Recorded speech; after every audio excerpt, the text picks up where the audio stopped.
Hi everyone, this is Niladri Chaudhary, CEO of Excellentro and the Chief Organizer for the largest DevOps event in India called DevOps India Summit. And this year, 2021, we are again having it as virtual, but it will be longer. So we will start from 27th of August, 9 a.m. India time, and it will continue all through till 28th of August, 6 p.m. And yeah, so that is what we are going to uh, see in August. And this year we are also starting something called the Global Award for DevOps and SRE. And I expect that I will get nominations from all of you as in company, as in individuals, whichever way. Okay, so let's start with a quick introduction for each. Just give me a moment. I somehow, yeah. So first of all, let me introduce you to Jessica Hofbeer. I don't know if I'm calling it right. Jessica, It's did good I? enough. Yeah.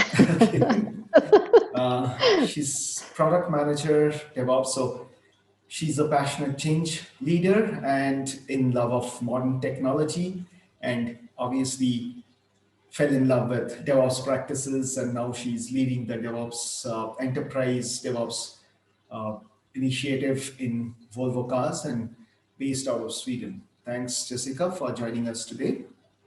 Thank you. We have Dinkar Gupta from Cognizant, and he's based out of Switzerland. He's a software systems architect based in Switzerland and heads the architecture and technology practice for Cognizant in Europe and UK. So he has a large amount of engagements and experience in the infrastructure side, in lean product development, continuous delivery, systems thinking, SRE culture. So yeah, a lot of experience. We have Namrata Datta from HCL, and her role is to help in transformation of enterprise program and portfolio, and involved in creating new scale digital framework and winning new large transformation business for HCL. We have Padma, who is senior leader with 25 plus years of experience in both Fortune 50 companies as well as startups and unicorns and diverse leadership roles. She's currently the in Walmart Labs, and we will have her and Jessica to talk about from the customer side, and whereas Namrata, Archana, and uh, Dinkar are from the system integrator side. And finally, we have Archana, who is Global Head Engineering Transformation in L&T Infotech. And our viewers have seen Archana many times in different panels, but still she's software engineering and IT transformation professional working with organizations to bring new ways of working using Agile and DevOps. Worked with Fortune 100 and enterprise clients across diverse industry domains like manufacturing, banking, finance, insurance, telecom. So I think we will keep our introduction to this, and we will start off with our journey today.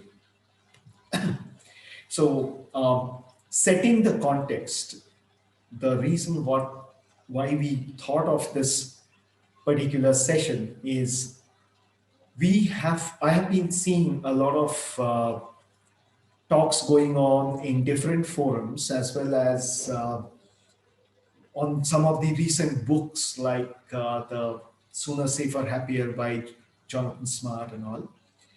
And one step backward is what we saw, what Carlota Perez has spoken.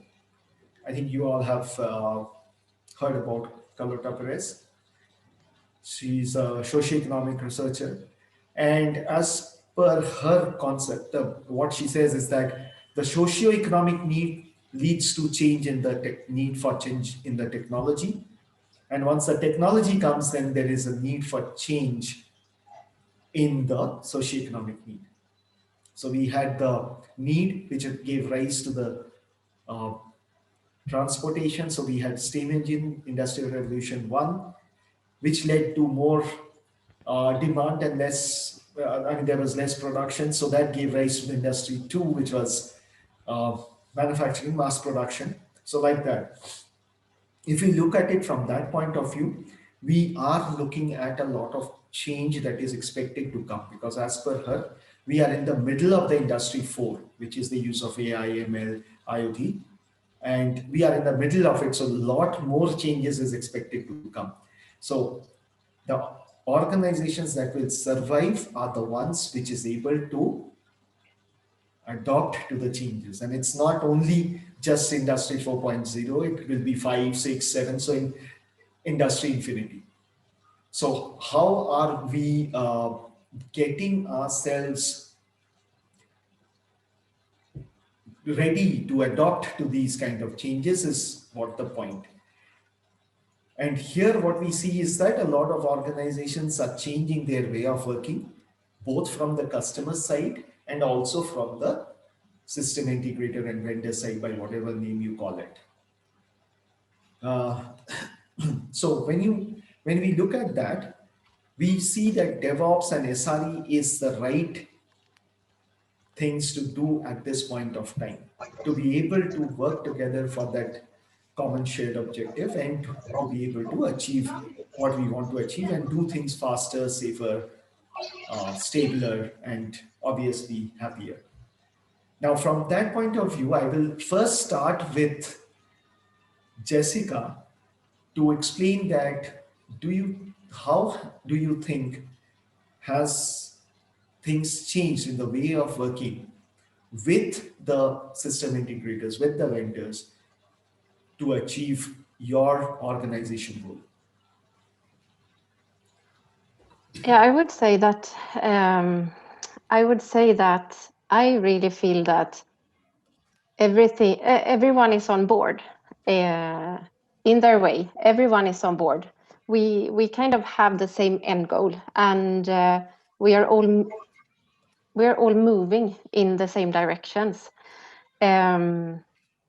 What I feel is that it would be really nice to spend some time together co-creating on so how could we set up, for example, our contracts, our SLAs, KPIs towards each other to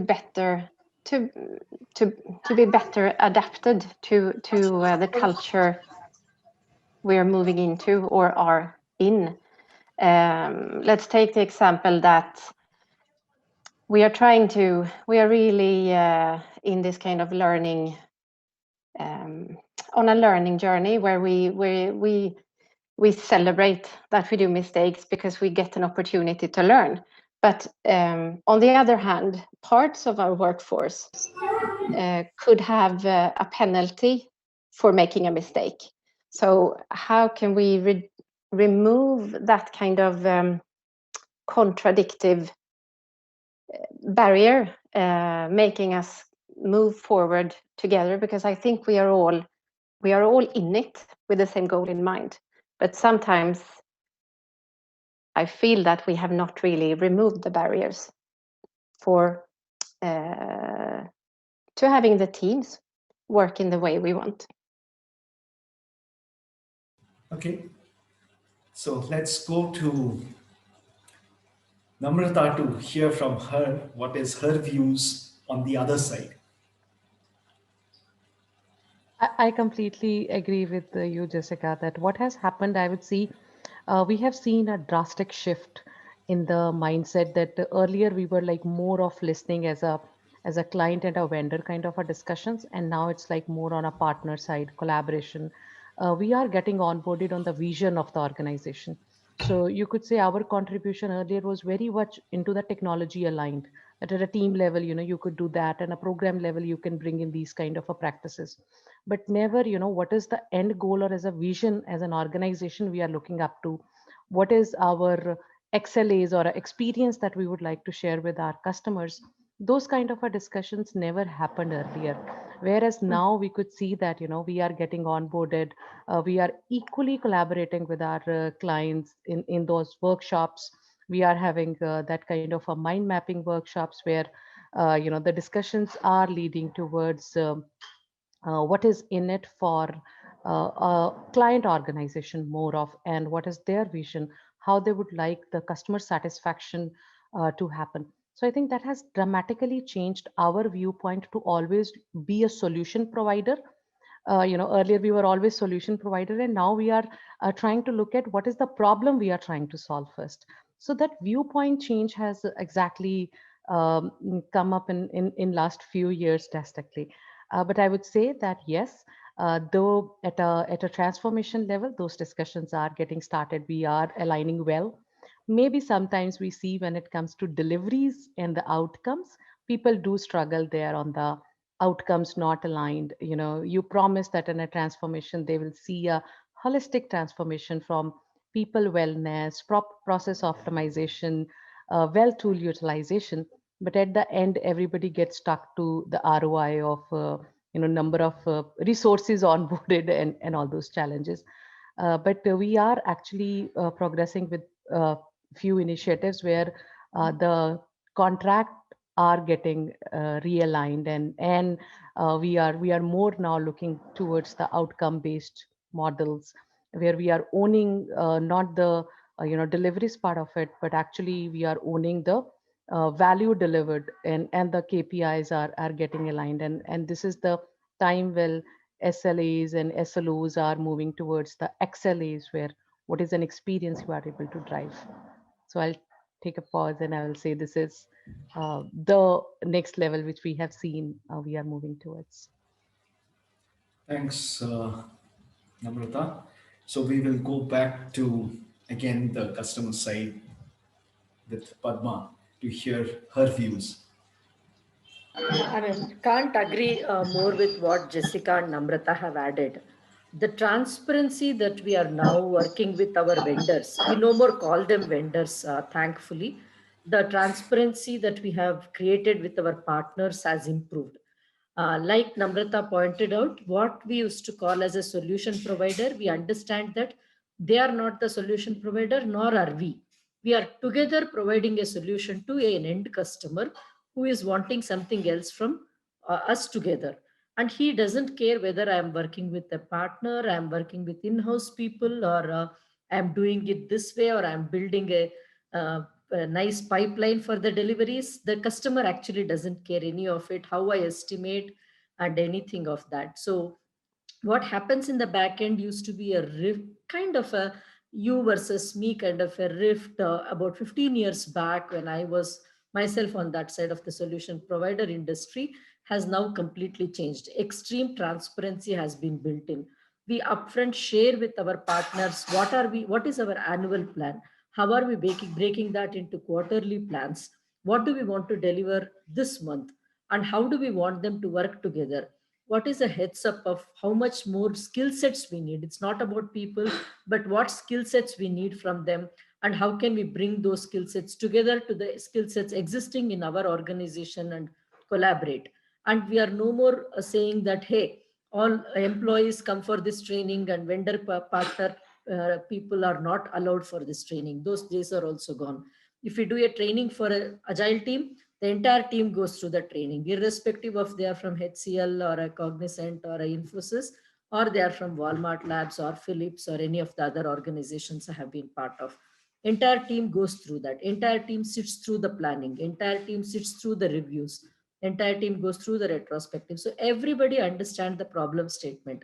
Everybody is working on a single objective. That scenario is, I think we are in a very beautiful situation right now. It can only get better from here. That is my confidence. Thanks, Padma. So now we'll go to Archana to hear her views. Yeah, so I'll I'll probably say there are 3 points I would like to add.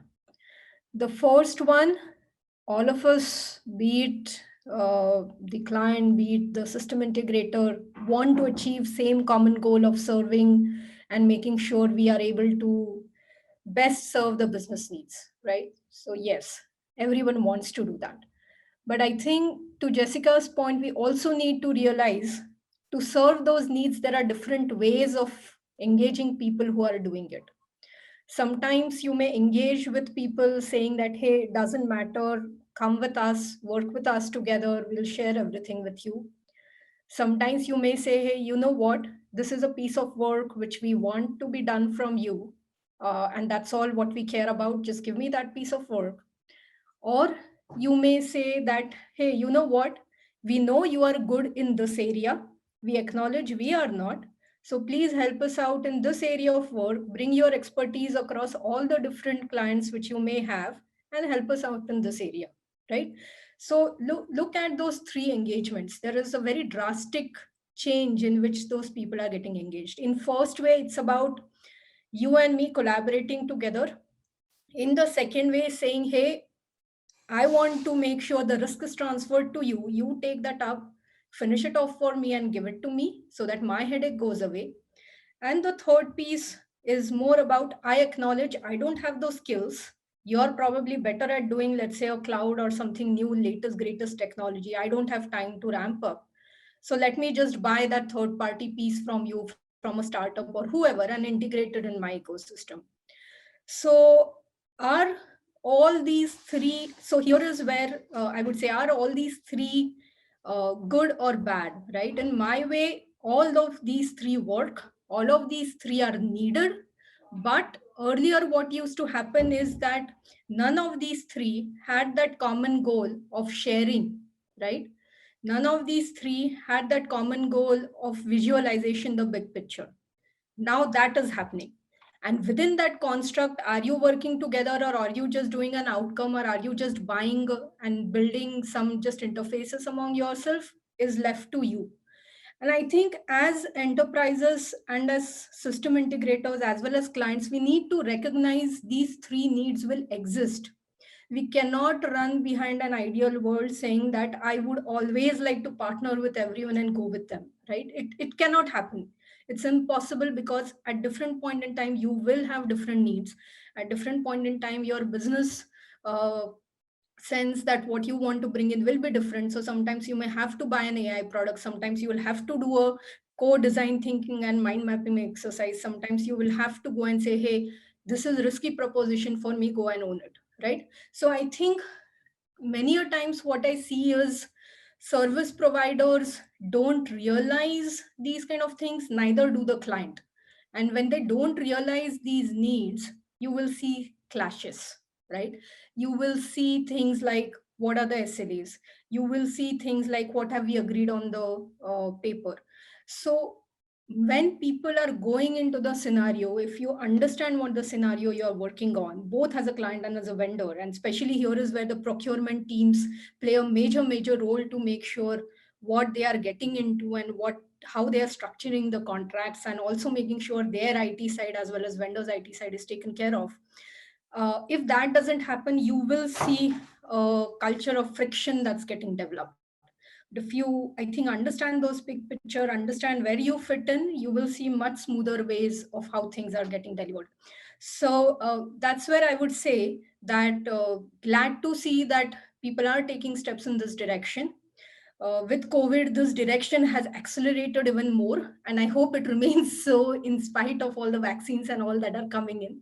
So the mindset behavior of working together, trusting, even if a person is sitting distributed at home and doing work, and trusting that they will do the work remains, and it doesn't go away. So that's what I would say, a couple of things, right? First, look at the big picture. Second, appreciate that there are going to be different needs, both from a client and a service provider standpoint based on your business. And third, um, uh, trust the people. That's, I think, most important, and make sure that trust remains in spite of person is working from home or in the office or elsewhere. Because if person wants to not do work, whatever or wherever, whichever situation they place in, they will not do, right? So I think those are the 3 points I would like to emphasize on.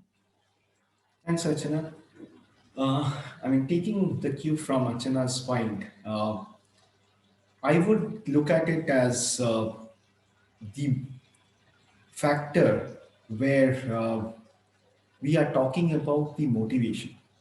What is the incentive for the different groups?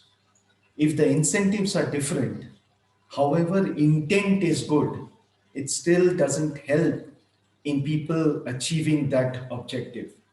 And from there, I will expand a bit and ask Dinkar, because he has been with the infrastructure, as I see from the profile, uh, and being an architect.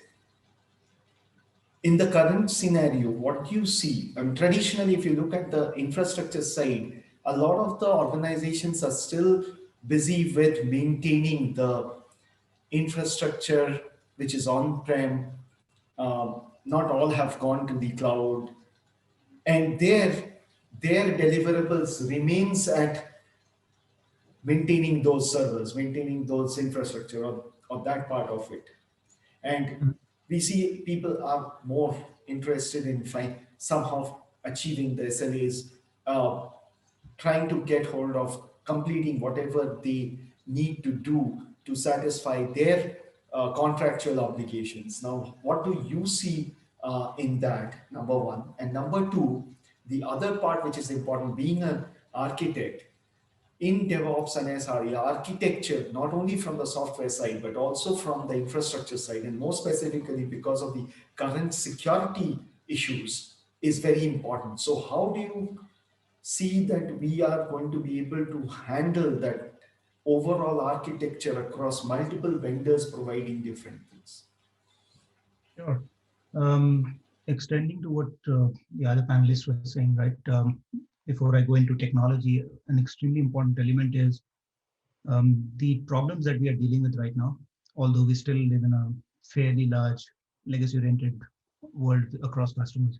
The problems that we are trying to solve with customers, and I think everybody will agree to that, are becoming more and more complicated, right? If I take the Synapin model, we are no more dealing with basic novel stuff. We are getting into complex and complicated stuff, which means that you trying to do things on your own is becoming difficult day by day.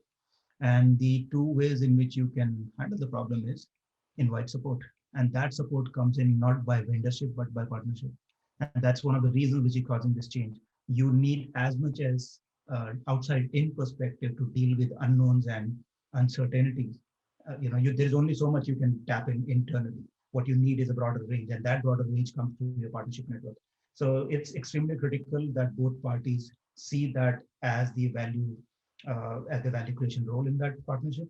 That's very, very critical. Now, coming back to your question around technology, architecture, and the role there. Now, when somebody says that DevOps, SRE, cloud are going to be used to carry out modernization or transformation, what they miss is there are two extremely critical elements to that, which are not purely from cloud. And those are organizational transformation and those are architectural transformation. So just bringing in cloud technology or anything jazzy that you hear outside, whether inside or you moving into that space, is not going to take away your pains. And that's where the struggle starts to come in. How do I tie the three different dimensions? And I've often used it in a number of my presentations also, the intersection of architecture, organization, and technology. And if you're dealing with only one of those, there are going to be obvious gaps on the other two sides. And the problem is these gaps at the intersections is what kills you. A gap between organizational and architecture, you're going to have issues around actually achieving agility. You have issues between organization and technology, you'll have issues in delivering reliable systems. And if you have gaps between architecture and technology, you will have issues delivering the promise of DevOps. So those gaps are extremely critical.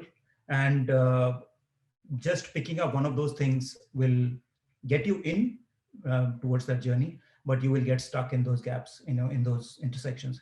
So as an architect, definitely I see architecture playing a major role in untangling these things. The reason being architecture gives you that foundation, which helps you move both on the organization and technology dimensions. if you are organized correctly, whether in terms of your systems, whether in terms of your team structures. Now, if you read any of the recent in any of the recent thought leadership and work happening in this space, you look at 2-3 models. One, you look at team topologies, which is essentially talking about how to organize to deliver well. Essentially, for me, that's an architecture book, because that tells you how to design systems, not of technology, but of human systems to deliver well. On the other hand, you look at SRE, which is how you apply software engineering, which is designing software systems to infrastructure. So architecture provides you that nice clue. And whether you are an architect by definition, by your title, by your role or not, thinking in that range, which architects possess, is extremely critical if you want to make a difference. And that doesn't mean you have to deal with systems design. Even if you're designing organizations, if you're designing contracts with SI partners like us, for me, everything is a design problem. If you're designing a contract, that's also a design problem. If you're designing a team, that's a design problem. If you're designing security infrastructure to take care of controls, for example, in financial services around data protection, that's also a system design. So just to summarize, and I think you read it in my introduction, and that's a heavy focus area for me. Systems thinking probably culminates all of this together. Thinking in systems, which includes all these elements, is extremely critical if you want to solve this problem, because the problems are becoming tougher and tougher. And tough here doesn't mean tough technology-wise or business-wise, tougher in the sense of how much certain you are, you know what you are planning to achieve. And that's becoming difficult day by day. So you are exploring a lot more, which means you need partners in crime. You can't do it all on your own. So I'll stop there, maybe take it further. Thanks. So we'll go back to Jessica. And the question that I want to ask is, so one of the points which the book Sooner Safer Happier talks about is think big, start small, and learn fast. Now, what do you think about this particular principle? And if you are implementing that, how are you doing Um, yeah, for me personally, it's a mentality. I am a just do it girl. I like just throwing things out, experimenting, and I mean, I often believe that if you just have often it can be sufficient with a few magic words setting the direction to, get the teams thinking, okay, where are we heading? Or quite possibly it could be how, because it could also be a how thing you want to improve. I mean, doing it small is the best. I mean, it's the best. And also we, I mean, daring to go out to really do small things and ask for and use the feedback. And I don't remember who said it, the inside out, outside in, but I love it. As an IT or a digital organization, it's really easy to get stuck in the inside out, to always start thinking about a tech problem and try to fix something with technology. But I mean, we are all there to support a business goal and a purpose for the company we work within. So doing small things with an outside-in perspective, and then elaborating together with the people who wanted it from the beginning. It can't be any better. Great. So Yeah. I'll move on to Namrata to ask, from this point, when we are talking about starting small, thinking big and all, how does it tie up to the concept of transformation? Because I feel transformation is about a big thing, a big bang thing. Whereas when we are talking about agility, we are talking about evolution rather than transformation. So how do you see that happening? I think I always use this word that I have not, or We have not seen any evolution or transformational happening seamlessly without any disruption and going very smooth, right? So from the day one, we are always ready for that. This is gonna be very challenging. And why I really like about the transformation vision and setting up the right vision, why we are transforming, what are the things in it, even if we want to start small, if we do not have the larger picture and why as an organization we are transforming to that. Like people start using nowadays big words like we are moving to DevSecOps transformation. We really want to be a SRE enabled organization by just picking up those words. But when it comes to the real vision, whether they have defined that vision in a straight simple words, is sometimes not clear to them. What do they want to achieve by that transformation? So that is a system thinking kind of a really, I pick up those things, that what are your vision behind that transformation. Of course, why I would like to start small is actually we can validate, as Dinkar was mentioning, the real challenges I have always seen is that not a technology challenge or not a solution challenge. Actually, the challenge is the organization structure and how they are today aligned, and if there is a need to reinvent their organizations in that manner. So then that start small actually helps us to find out where those road blockers are when there is an intersection happening and the gaps are. So then starting small help us to identify those gaps, but always showcasing the real big picture to the people. And third, and the most important, I think, in every transformation, what I have always said, that even if it's about agility and always about technology, the people are the key area. And where if we do not have the right OCM strategies or org change management strategies tied up together, right, we are not doing a right communication. So when we are doing these small things, right, if we are not communicating it to the wider audience, if we have, getting people onboarded, then these transformation can see a bigger impact. So just to quickly summarize, of course, transformation vision, starting small and learning from that mistakes and failures. And third, bringing in the right people strategy with the org change management, so that any technology transformation or a digital transformation can be truly successful. Thanks, Namrata.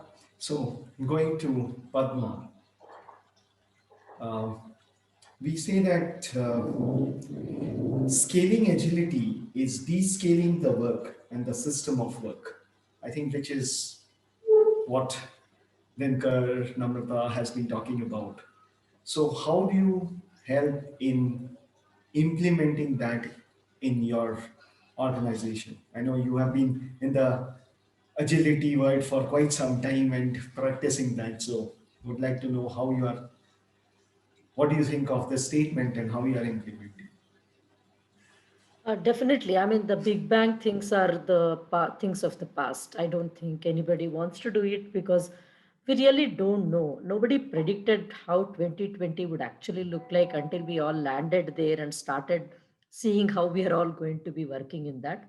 So that has taught us a great lesson of how to have a big picture at the same time, descale them to have it in smaller chunks, which is what the sooner, safer, happier that you referred to is also Niladri talking about.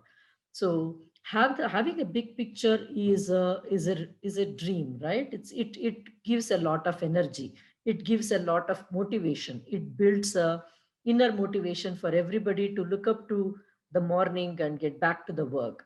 At the same time, you don't want to be intimidated by the big picture all the time, saying, "Oh my God, that's the big picture, and I'm still here."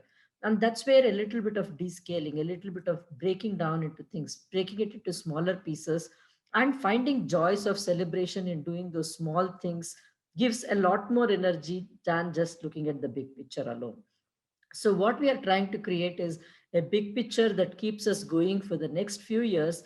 At the same time, having those smaller chunks that gives us the energy that we need on a day-to-day basis, a daily dose of energy, we call it, right? At the end of the day, I still want to be able to say, "Oh my God, this was an awesome day, and I'm looking forward to tomorrow." I don't want to say, "Oh my God, I'm looking forward to 2023," because that is when everything is going to fall in place. That is not as motivating at all. So that is where we have been working. And like you said, in agility, we have been practicing that and talking about it from a small story level to a build cycle time. How many times can you integrate? At that level, we are talking about the joy of integrating every 2 hours is definitely not as probably joyous as going to production, but it's a small joy after all. And the developer feels a lot more motivated by integrating smaller chunks every hour, every 2 hours. That is how we are trying to break it. At the same time, building it all together, the stitching part becomes very important. Here is where what Dinakar was talking about, the architecture piece becomes very important, because it's really where how you stitch. The architecture needs to help us to stitch all these things together. Otherwise, they're all small, beautiful pieces scattered, and nobody is going to realize the whole value, the holistic value that we are trying to build together. So it's a combination of scaling and descaling. It is never this or that. It's combination of that, and it needs to be balanced. You can't have one at a time. You need to have both at the same time and still be able to balance. Maybe sounds like a journey in two boats, but it's not really that hard if you practice it all the time, and it just becomes part of your DNA to be working in that fashion. Nice, Padma. I I fully agree with what you're saying, and from here I will go to Archana to look at a little bit on the people aspect. So one of the points that comes up is people have a limited velocity to unlearn. And I'm tying this to another two quotes of Carlota Perez. She says that why the future is not always the continuation of the recent past. And the second quote is the new paradigm always comes wrapped in the old. It's very, very true. The first point is that the new change, that new evolution that is required, is not necessarily a continuation of what has been earlier. It is a complete new change. So we have to think quite differently and do the work differently rather than what we were doing, just force fit it there. I mean, if you see there's this chain called Ferns and Petals. Now, when Ferns and Petals, I was hearing the owner talking about it, the founder talking about it. So in the first 2 months, their revenue went down to only 30% of their annual, their revenue, only 30%. And they knew that if they run like that, it's not, even though they have some reserves, it's not possible to sustain the whole year. So they started thinking differently. And what they did, they changed their products. So instead of only flowers, where people are not willing to get people to deliver the flowers, but if Dinkar's birthday is today and his wife wants to do something for Dinkar and cannot send flowers and knows that Dinkar loves a particular type of song, she can order a 1 hour of song by a artist to be performed for Dinkar specifically. And within the next 2 months, their sale was more than their pre-COVID sale. Now, that is important lesson that we need to learn. That is the first part of it. And the second quote that talks about is the new paradigm always comes wrapped in the old. The point is here is that we, being used to doing things in a particular way, we try to continue to do in the same way to achieve the new thing, which doesn't work. So from that point of view, I would like to hear from Archana on how do you think that this mindset change can happen? Yeah. Very interesting and important observations, and I would say pertinent questions to transformation, Niladri, right? So, this is what it is. When you are doing transformations or responsible for transformations, like in my case, my team are responsible for that. I always tell them develop a thick skin. That's the first and foremost mindset change you have to have, right? Because if you go with new suggestion, you are going to hear skeptics on the other side. If you talk about fail fast and you actually fail and say that I failed and I'm going to pivot, you will hear people saying that, hey, these guys don't know anything. They seem to be just coming to me with failures. If you go and say, you know what, this company has done it differently, why don't you try it? You will always hear an argument that company may be like this, but we are great and different in our own way. We don't follow it, right? So you will hear these excuses any transformation that you do. And now with the pace of transformations that are happening, this is going to happen again and again. So first thing that you as catalysts, agents of transformation, what you need to bring in your mindset is a thick skin. So I always tell my team, if you don't have it, you may not even survive on this team because you are going to get frustrated. People, if you start celebrating smaller joys, you will hear sarcastic remarks saying that, see, they are just celebrating a build going into a UAT. It's not even production yet, right? So these kind of things happen. So as a leader, are you listening enough to your team? Are you making sure that even though somebody above you or your stakeholders may be putting your team down, are you able to motivate the team to say, no, this is just another day and this is going to happen, is very, very crucial. So I think that's the biggest mindset change that a leader who is leading a transformation needs to bring in.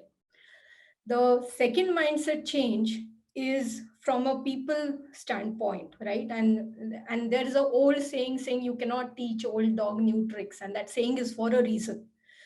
And that's true. After a certain age, there have been multiple scientific results showing that you can't learn new things. You cannot unlearn. You will be in a certain way where you are used to doing the things that way. You will continue to do it. And you are no longer a 5-year-old child who was able to absorb everything that's put your way.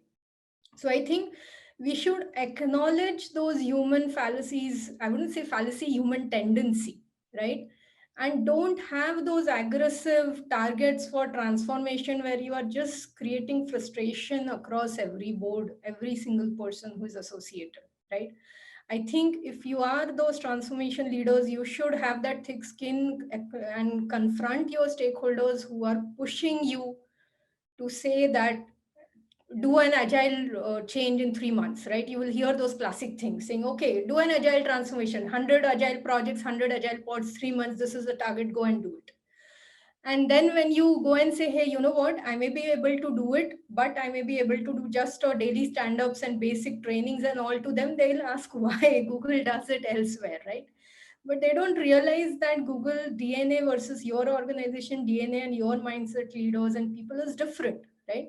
So I think mindset of the leaders is equally important, mindset of the people to go and realize what they can change and what they cannot change and openly talk about it is also important, because people don't like to talk about shortcomings. They love to talk about things which have gone well, but not many openly come out and talk about their shortcomings. So if you are creating a culture of that sort where people are talking about those things, that's the first start to moving your mindset and moving things. So I think that is what I would say is most important. I mean, you can keep on learning full stacks and new technologies that keep on coming in the industry. That's going to happen. I don't blame companies and institutes investing millions of dollars in it. It's necessary. But for any transformation, I would say acknowledging what your limits are and making sure you work with those limits and having leaders who have that motivation to take ahead in any kind of circumstances is crucial. So I would say those are the two things from a mindset standpoint. Thanks, Archana. Nice points. Uh, in the same book that I'm referring, Sooner Safer Happier, so he talks about the capital T and the capital A is not required. We need the small a and the small t. So it has to be an evolutionary transformation, and we need to be agile, not do agile. So that's the crux of it. And there's a couple of questions from Shikha. I'll come to those questions a little bit later. But first, let me ask Dinkar on the point of continuous attention to technical excellence. I mean, we are into software, we are into technology. We cannot just avoid technology per se and just say that it is philosophy and all those things. So from that point of view, technical excellence, operational excellence, good design and good designers are key to sustainable business agility. What is your view on this? Can't agree with something else. One of the things that many people have actually earlier accused me of, you talk too much that you need to be a designer and not a programmer. And I stand by that chance. See, everything, whether you're programming, whether you're architecting a system, whether you're carrying out a transformation, is a design in my mind. And which means it's about connecting more various ideas, right? At different levels of abstractions. Now, when it comes to engineering, and this is a term probably Archana can connect with pretty well. In the past, we have talked about it. There is this love for tools that we all have. Today it's Kubernetes, tomorrow it's this, today it's this observability rule, tomorrow it's this. I mean, it goes all over the, whether it is a tool to manage Jira or to do something else. So this fetish with tool continues. And unfortunately, that's the big problem. And I think it's a wrong forum, but maybe a right forum to say. I'm somebody who was a little amused by this drive by everybody to get certified in every new technology that comes in. Because what happens is I'm a big believer in having engineering over tools. And what I see is people are learning a lot of tools, but slowly I see people forgetting engineering, which actually makes use of those tools. And whether you're picking up SRE, whether you're picking up systems design in that sense, whether you're picking up DevOps, it's not about those individual tools. It's about that integrative thing, which is systems design. If you're picking up DevOps and all you know is a Jenkins and XYZ other tool, I'm not interested. That's all. That problem has been solved by Microsoft or by AWS. Tell me how I'm going to design a pipeline which will help me deliver a new payment system in next 2 weeks continuously over the next 1 year. That's a design problem. That's not a technology problem. So how you integrate that tooling into a solution design is piece also. So as I say earlier, engineering over tools is probably a very, very critical thing that, for me, that is a mindset change for all of us technologists. When it comes to cultures, just extend a little bit from a previous point, I was itching to talk about it because pretty close to what I believe in. I'm a big believer in atomic habits. And atomic habits is something that taught me a few years ago, a very important thing. It says that you can bring about a change in 3 concentric circles, as it calls it. If any of you have read atomic habits, there is a change which is about a method. From tomorrow, I'll start doing this. Then there is about an objective. In next 6 months, I'll lose weight. In next 6 months, half my team will be safe certified. Problem is both of these end as soon as you have achieved this. And there is a circle in the center, which is about identity. So if you're looking at transformation being an identity-driven transformation, you achieve it. And this also someday has an answer to Shikha's question, which she's asking. Second one, can you really change the mindset? Is if you are seeking identity change as a result of transformation, now I'm talking all the way from a programmer or engineer to a business unit head or a business leader. If your transformation program is identity-driven, you will achieve the change. Otherwise, as soon as you achieve the first target, the motivation goes down and it was just another corporate initiative. Because you have achieved 50 certified developers in full stack, whatever, or now everybody has implemented this new DevOps pipeline, but so what? If on the other hand, if you say that, you know what, in 6 months, I'm striving for an identity that any payment going through my engine will not drop, I'll have 0 payment failures, that's an identity-led transformation. Now, whether it means I need to adopt a different way to deliver software, to implement a new technology to automatically repair my payments going through system, doesn't matter, employ. But the point is, in 6 months, I'll not drop a single payment going through my infrastructure. I'll be the most reliable infrastructure to execute payments in the market. Now, that's identity-driven transformation. And that's a big gap. And now coming back to change, this change is often not sent all the way down, this intent. What is told is, we all have been told from tomorrow, everybody needs to get trained in safe agile. Why? Nobody told you about it, right? Why did you choose this low latency middleware platform or XYZ technology to deliver payments tomorrow? Nobody tells you just get certified because we have to deliver this project for Volvo tomorrow, for example. But why? No idea. Because Volvo doesn't want any of its cars production line to be stopped, XYZ, it wants those messages to go faster, just in a hypothetical example. So that intent, unless it travels all the way down and gets translated into our product, which is code in our industry, that gap will always remain. Sorry, I gave a little bit of a rounding answer, but hope it got No, that's I mean, it's good to hear the perspectives. I mean, this goes very, very well with the point that, and human beings are tribal in nature. Yes. So the primary identity, as you mentioned, should be with respect to the value stream rather than with respect to a designation or a role. And that's what you have been highlighting. Value stream also, if I may just extend, and how that value gets translated from the intent of that value to be delivered to a final execution to deliver that value, right? Yes. So the whole three gaps that we all know from WorldCare, right? Value gap, alignment gap, and effects gap. Essentially, that whole loop is also somewhere coming back to your first point, how partnership can evolve between what the customers want to deliver to their end markets and we as SI partners can pay. That whole gap needs to get completed. Once that gap is taken care of, and then you're looking at some changes coming in. Right. So we are talking about building some kind of a harmony between the people and the technology is what we are looking at, right? So, Yes. I mean, one of the things people thinks is that use a lot of technology and we should be making people out of job with technology. That's not the case. The point is, how can we make the people to do better work? And here I want to just quote Jin Kim. Last week I was with Jin Kim in a Ask Me Anything session. And when we asked about what is productivity, I asked actually that what is productivity to you? And he said that productivity to me is when people are able to do their work well and good, delivers a stable, safer product, and is able to spend time with their family more and is able to do what they like to do. That is what productivity is. Productivity is not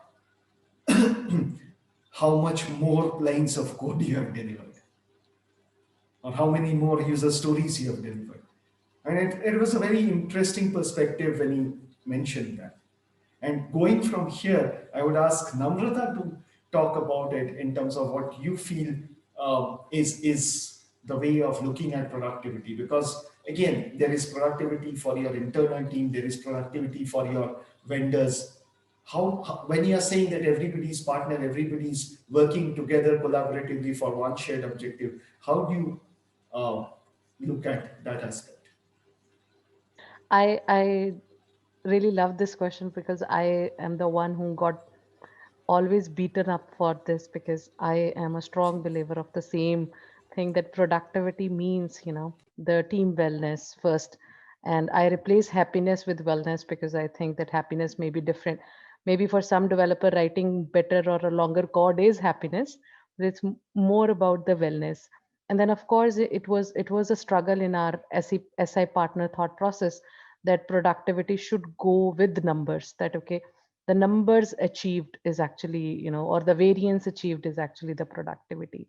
So I must say that was the biggest struggle in last few years, as I was coming from a consulting and product background to this.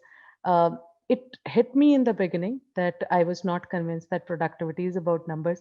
But now when the industry is actually accepting this, and we worked with the certain transformations where we actually captured the team wellness, and especially in this COVID period, I think the most uh, valuable teams were those who were well acknowledged, appreciated, and well teamed. So they were able to adopt so quickly to all these scenarios. So that is where I was able to, gather that data and share it, that what team wellness actually has given us. Maybe they are not the most productive, but I would say most customer appreciative, most valuable teams that have been uh, picked up by the customers. And the net promoter score was quite good. Customer satisfaction ratio actually was like 9.8 for certain teams, which is way beyond, and the factor behind those were that where we were capturing the team wellness, morale, motivation. They were well aligned with the thought process. They were not writing codes for the code's sake, where they were aware that how they are contributing to the success. So I must say that I look from a certain transmission perspective, productivity in team wellness, how much time they are happily involved, how they are well aligned in their professional journey with the projects they are picking up. I know there is a long journey. I am seeing that in HCL, of course. That these were earlier a very tough fights that I used to pick up with the people, and now we are getting smoother over a period of time.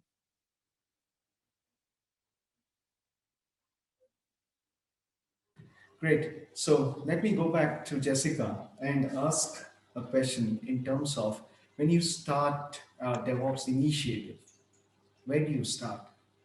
With the leaders, from the bottom, from the middle? Where do you start?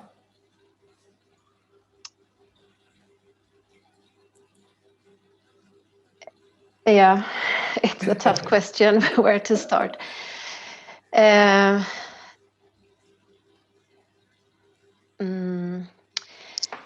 I would say, again, thinking a bit smaller, you could say that DevOps is a kind of a transformative initiative that we want to achieve within Volvo, for example. But a DevOps movement, in my opinion, a DevOps movement won't happen because a manager wants to or has it as a transformation goal, as you mentioned before, Dinkar. So I believe we have argued a lot. So shall we focus on being a kind of big shared service as we are within our company? We have a lot of different maturities to work with. So shall we start with the ones who really need help to move? Or because the teams that are already doing DevOps on their own, they have lightning speed already. So where do we start? For what workflow or for what kind of team maturity do we start with? But I can't say that I have experimented enough, but I actually think that we need to start where we have a possibility to get it to work, to start creating. So from the ground, from the teams who have competent engineers who are already into a good way of working, who are already doing and elaborating with DevOps. So my feeling is more and more that instead of saying they do so well on their own, let's join forces, create some really good examples, provide the value by, for example, then coming into a lovely, well-catered DevOps ecosystem where they can have a lot of opportunities by not doing it themselves, for example. So in order to get it going, we need to have the engineering competence. We need to start with the teams who really want it and gain acceleration and advantage by creating really, really good examples. And about,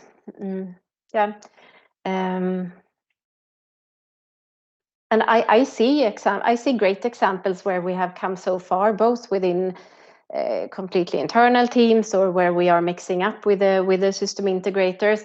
It's all about the willingness to move, and as soon as the teams that have come farthest in their experiment start to feel what happens when they are more DevOps, then we see what you say, Namrata. We see that the team wellness, it goes up, and you can almost touch it. So it becomes infectious. So I would say start again small, on the ground, where you have a chance to succeed and create good examples. Thanks. That's nice. Yeah, I mean, it's better to start off somewhere. But I mean, again, it starts with the person.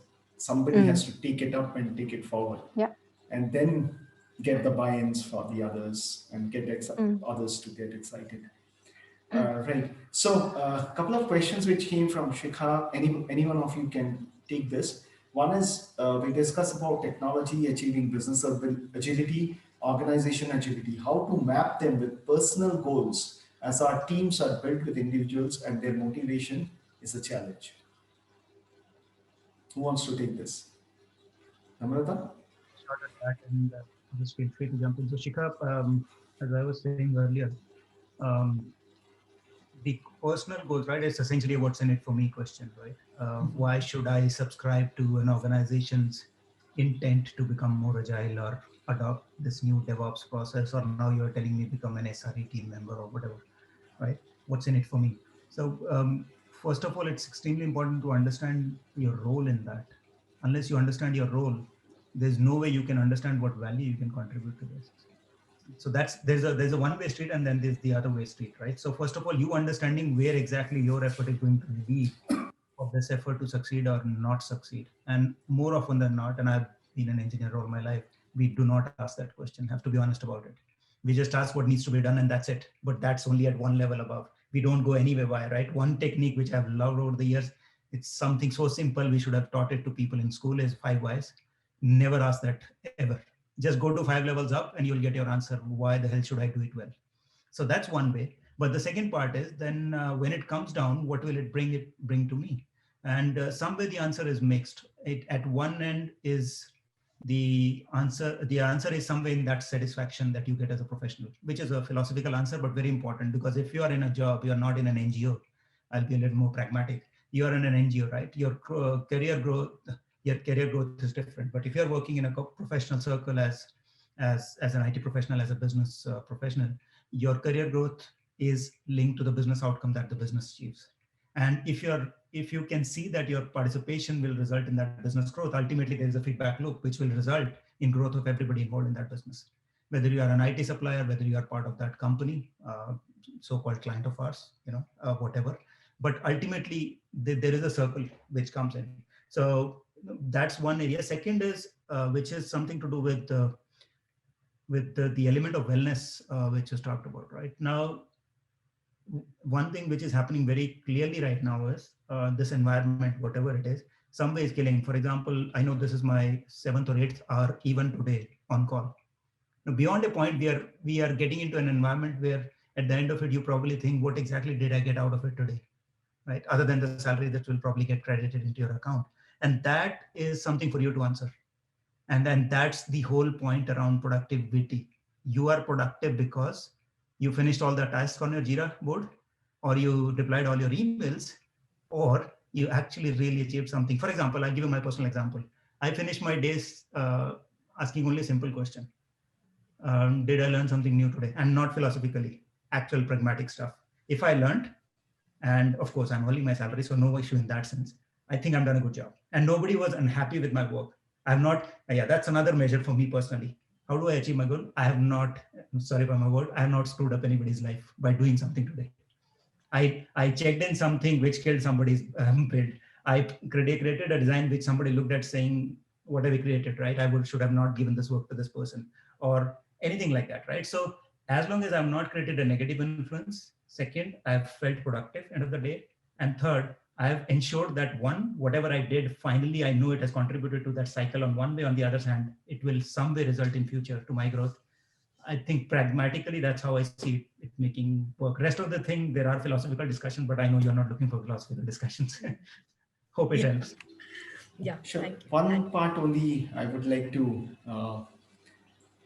make a statement here is as we look at it, I mean, it's not a question of if something has been broken.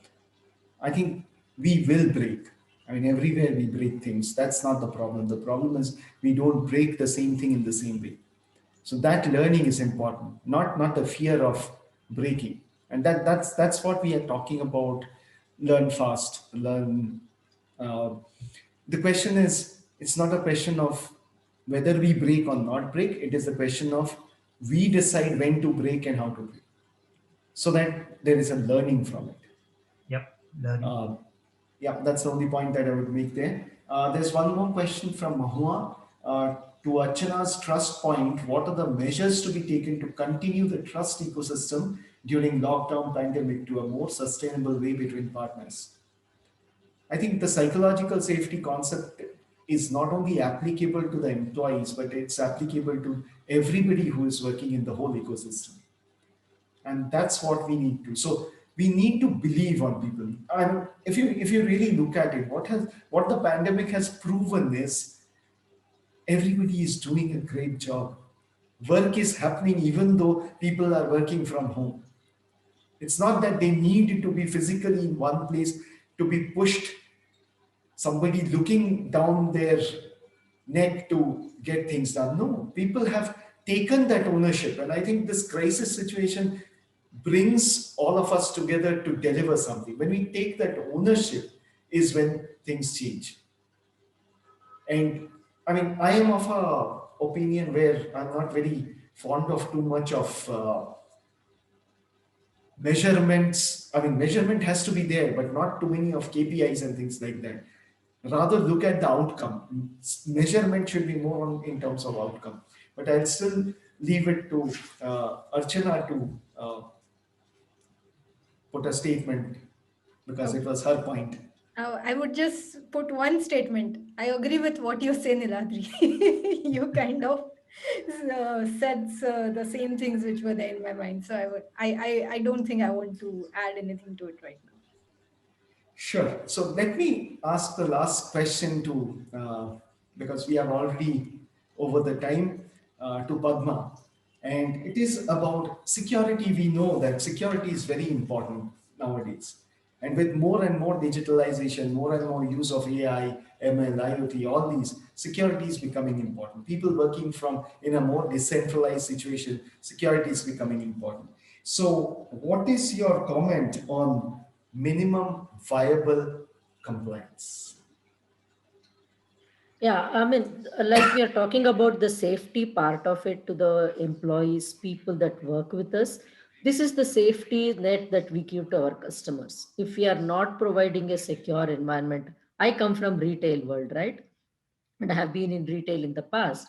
And if you're not providing that safety net of security, quote unquote, to your people, they just go. They don't come back to you again, ever again to shop with you, ever again to deal with you. It could be a very small thing, or it could have not even happened to them. Just a leak that something happened here in one of the stores or one of the categories of while shopping online can just put off people not coming back to you ever again. So this is what we call as the minimum viable safety that we need to give to our people who are trusted us. It goes back to what Archana was also talking about, trust with people, trust to your customers who would like to be loyal to you, come back to you and work with you again. And you grow only with them. Only if they come back to you, you grow. So this is super critical, and we really need to invest as much possible.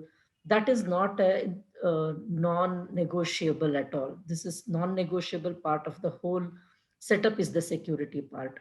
And I think it holds good for people who work with us also. We have enough data of them as well with us, and we have enough customer data. We all know how Target had to struggle with the security issues when a security breach happened. It was just a very fluke.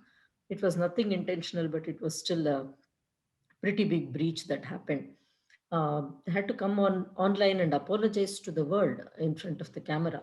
So that could really bring down a uh, lot of other elements that are associated with between a customer and a client. Like we are the client at that position, right?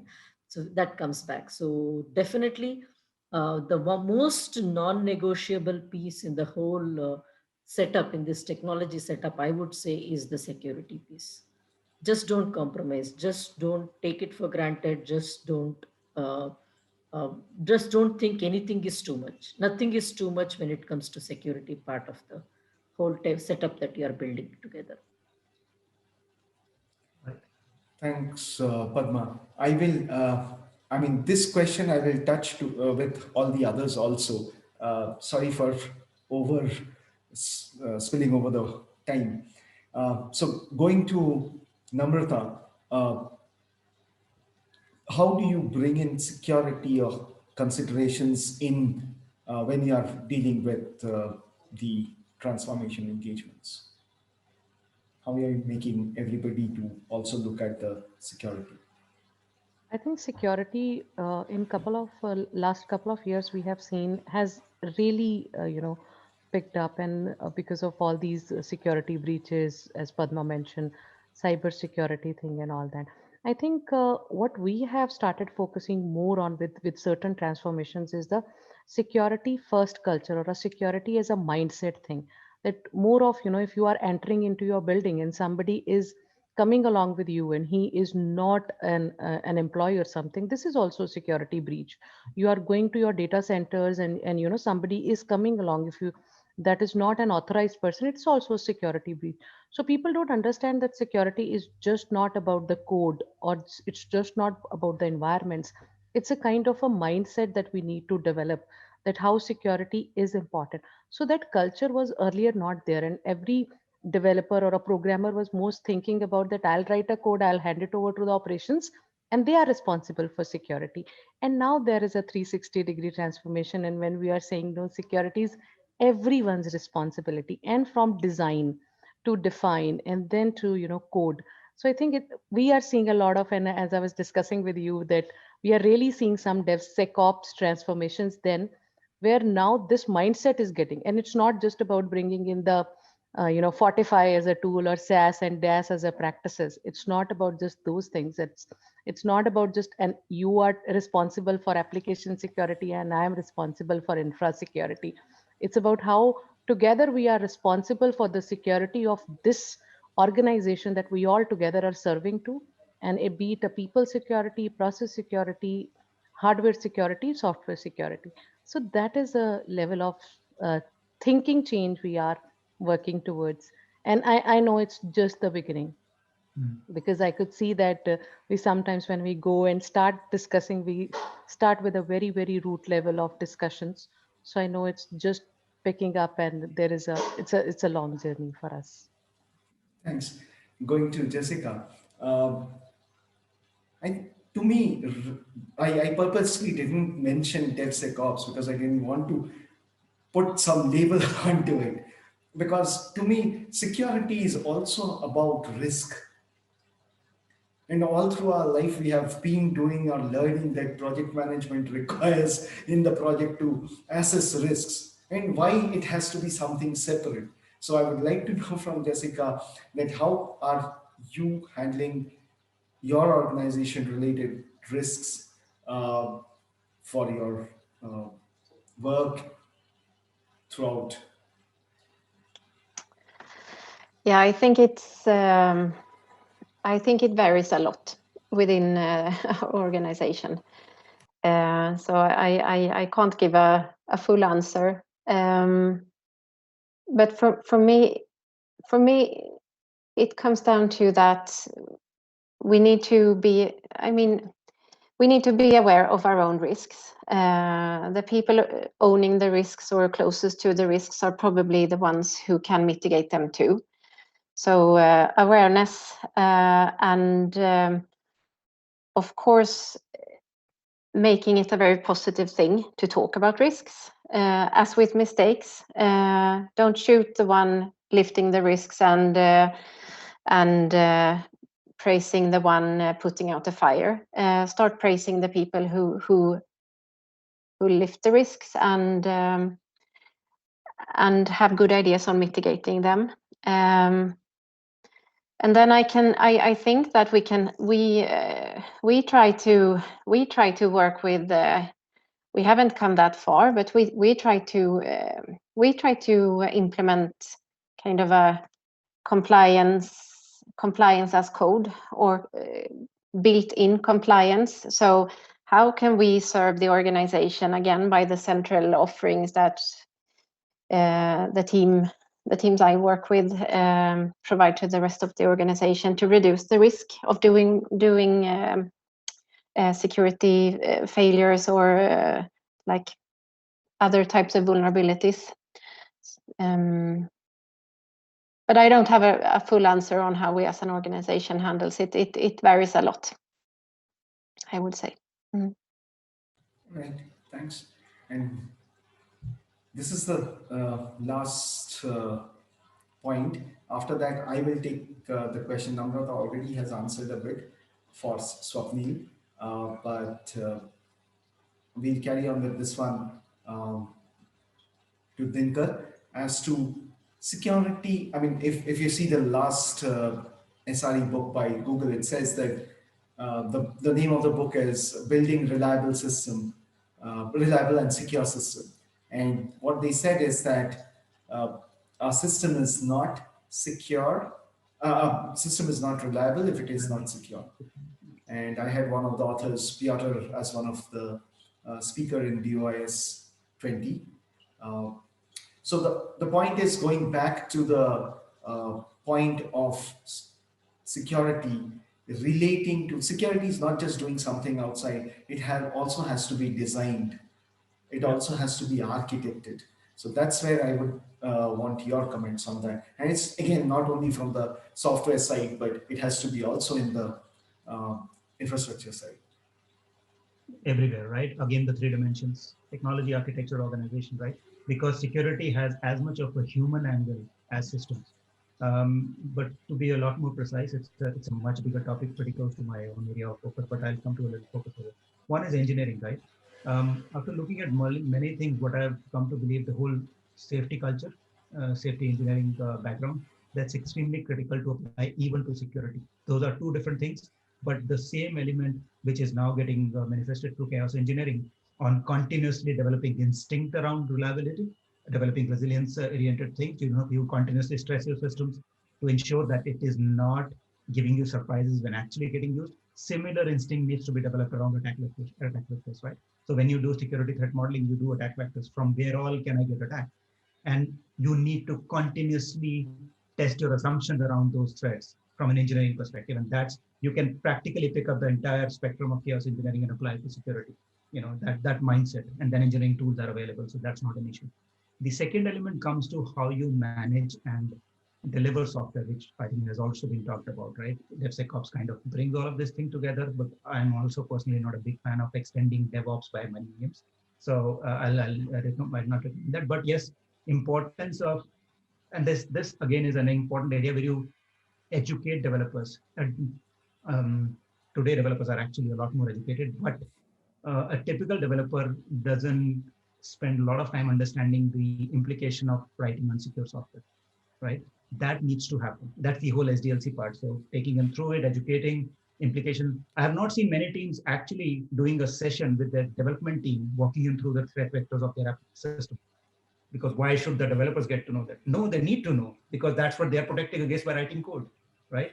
Similarly, your infrastructure guys, they protect your parameter via configuration. Configuration is code today, which means these days they are checking in your security posture into code. So who's educating them about all of that? And this takes me to the third level, which is the element where software gets specified requirements.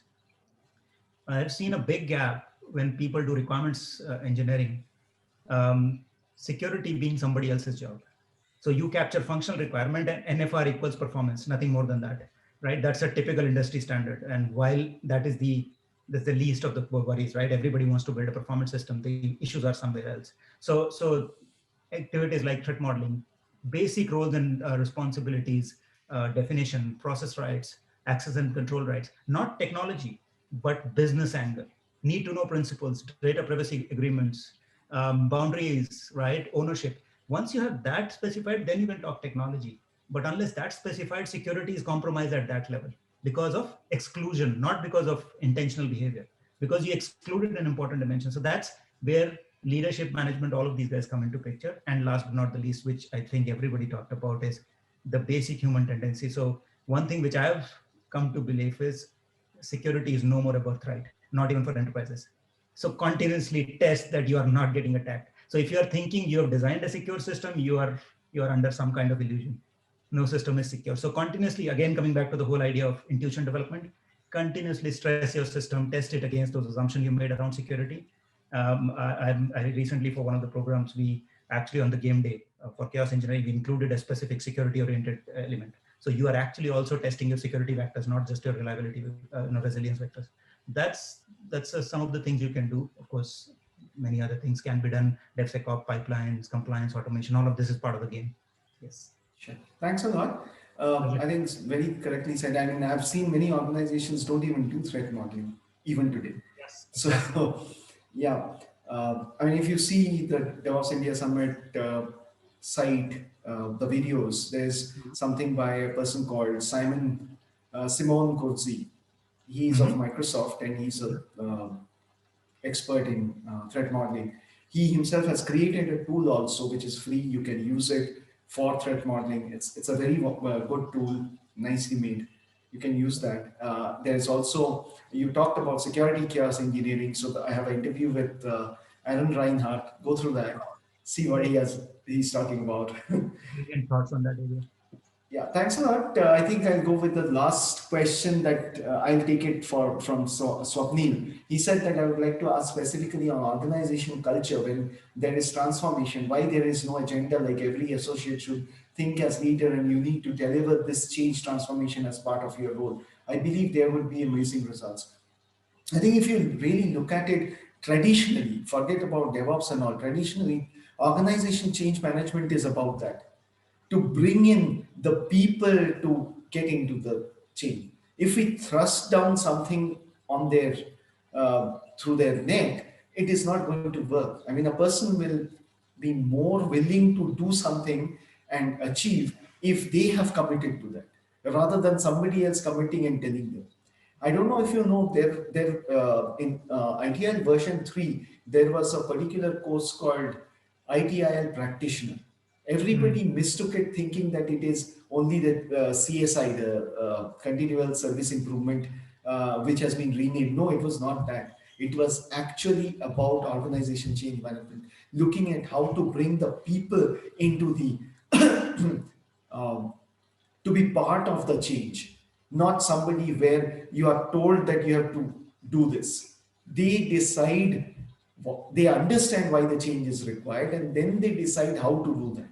So the moment, I mean, we are talking again back to the point of trust. We are talking again back to the point of giving autonomy to the people to do things. And that's where the project to product approach that is coming up now is becoming very relevant.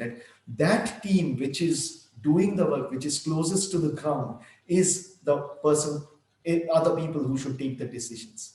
I mean, if a very simple thing, who makes a decision of what tool to be used? Ultimately, it is finance. Ultimately, it is somebody in the management who is not even going to touch that tool. Yes, you may be doing some POC or something with a couple of tools, but ultimately, are you giving the decision? No. So people who are so the consideration becomes different. So I mean that's the point. I mean, that's where it leads to. Anyway, I think we have quite extended the time. Thanks a lot. We will be in touch. We will have more sessions. It's an interesting topic. I think even if we spend 6 hours, it will not be over. We will all have more points to talk. Time to time, we will get in touch and be talking about it. Thanks a lot again, and hope to see you all in the DevOps India Summit. So check that out. And I would definitely love to have you people giving the nominations for awards, CFPs for talks. It will be interesting. Right. Thanks a lot again. Thank you, everybody. Bye. Thanks. Thank you very much. Thank you all. Thank you.